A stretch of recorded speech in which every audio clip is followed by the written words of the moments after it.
You can hear and see we're back to cutting. It's 10 after 4, so I did get a late start, but I'm going to get as far as I can. I don't know.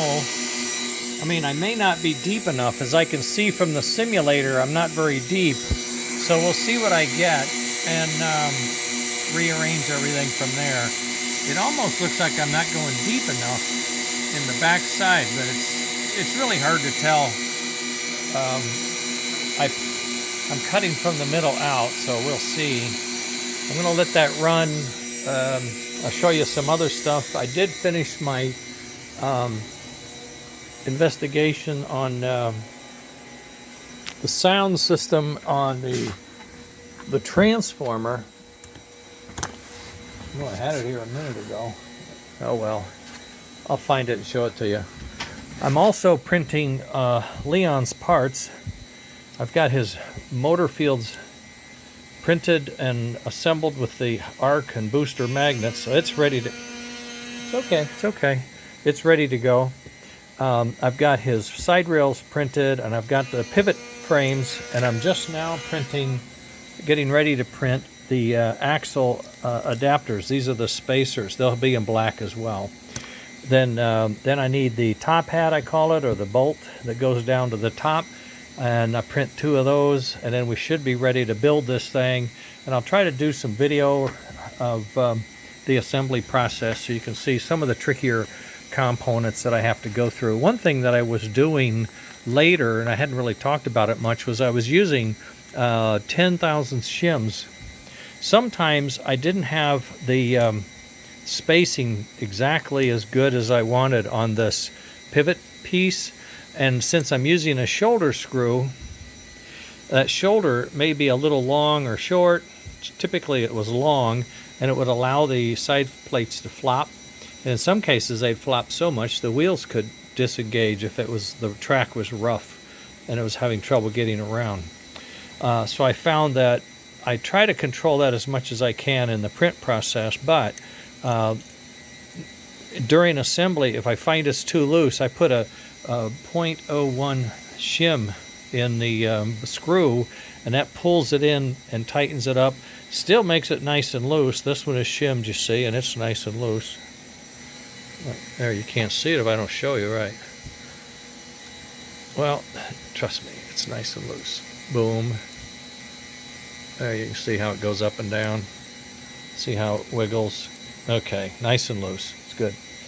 And I'll be working on his piece, and I'm downloading these parts. I'm downloading these parts from Thingiverse. I need to test that and make sure it's working. So, for example, here's one of the pages, how you would see this stuff.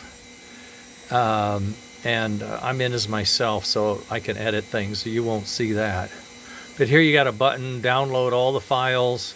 And these are all the files you need, but be careful because there's 2 sizes. This is the high and low spacing on the spring. Remember, we had the molded springs side frame. That's what this is. I don't have the northern side frame in here yet. I'll put it in and I'll mark it that way. But the main frame for pivoting, I don't think I have. Yeah, I do have touchscreen. These 2 pieces are molded, printed on the flat side, and then you glue them together. That's one way we make difficult parts look nicer. And there's what I call the top hat or the pivot pin. I need 2 of those. I'm printing axle adapters right now, and I'm machining out a groove in somebody else's chassis. It's a test chassis. So that's what's in there now. That's up there now anyway. I don't know what this is doing. If I can go back to my page, let me see what I can do. Try to show you my designs. There you go. There we go. Okay, so I have the motor. I have the boiler ash pan. I have the royal blue Firebox, and I have the all-wheel pickup trucks. That's what's in there now. These 4 pieces, and these are individual pieces. This is a system, so you got to order multiple. Just download more parts. This doesn't charge you, but it does allow you to send me a tip if you like what you got, something like that. We're going to try that for a little while. There's another one that's called, and I put the test rollers on it. We'll see how that goes. And I've got I told you earlier, all the parts that I have in there is really, really working out. I'm getting them in there. The other news, if I hit a real long grind, I might jump up. I got my soundboards back from the soundboard guy, and he's been extremely kind and helpful. His name is Tim, and he's out of Battleground, Washington, and there it's called Engineering with a no E, just Engineering. And I've asked him, these are the small soundboards in my little board that I'm going to sit it in, and I asked him to solder one up so I can see exactly the joints, how he makes them, what they look like.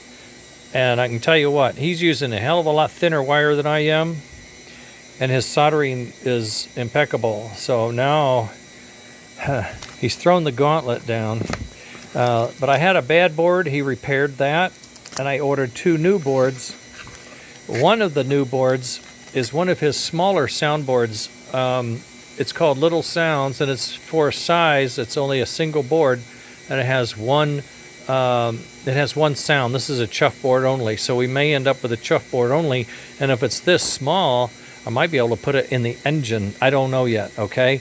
Then his other set is the 2-board set, like I have down here.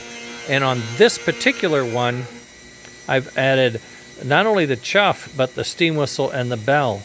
And he has pads that you trigger the sounds from. So pad 3 is a chuff, 4 is a steam whistle, and 5 is a bell. So I'll be able to test those 3. The thing I'm working with the guy online about is, since this is digital sound and he's got a pad, and if you touch it to ground, it works. How can I do that with a remote button of some kind? I don't know. Either I have to wait till I have the Wi-Fi, or can I come up with a button box that we have that just sits on the table, and 1 button's for steam whistle, 1 button's for bell. I don't know. We'll have to see. If we can do that, then we may want to say, let's do the mini chuff only, and then just have steam whistle and bell on the other soundboard. So you have 2 soundboards evoke different ways. This one's all closed loop. It chuffs when the cam hits, remember? This one would be we tell it when to do it. That's the other option. Okay, so that's where I'm at. And I'll be working on... Oh, here's my book on my testing. Yeah, I have 2 sides to this Mike's Train House thing.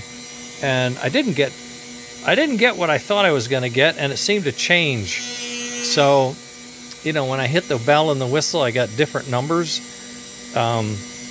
So here was set, let's say this one is set at 15 volts right there. And it was adjusted to 15 volts, and it was reading 15 volts. Then I hit the bell button, and it drops to 15.6. And then I hit the whistle button, and it drops to 14.9. And then I hit the direction. Yeah. It's getting vigorous now. Hit the direction button, and it drops to 1.6. All right, I'm gonna stop here and go up and see how that thing is doing. So I'll be working on how all this relates, and what I really want is a button box that we can build real quick that give us a bell and a whistle independent of what transformer you have. I have a transformer with it built in. I have another transformer. Not everybody has that. I need a button box.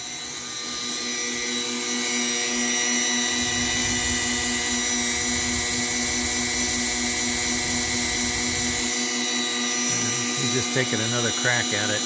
He's just now getting in position, but you can see there's a shiny step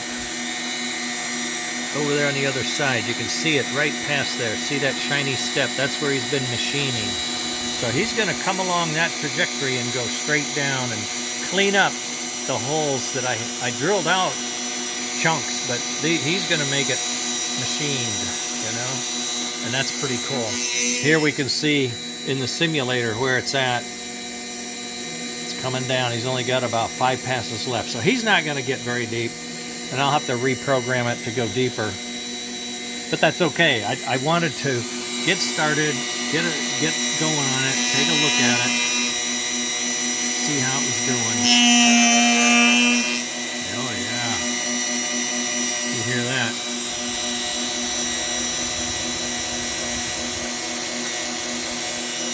Something's in the way over here. I don't know what it is. My thumb.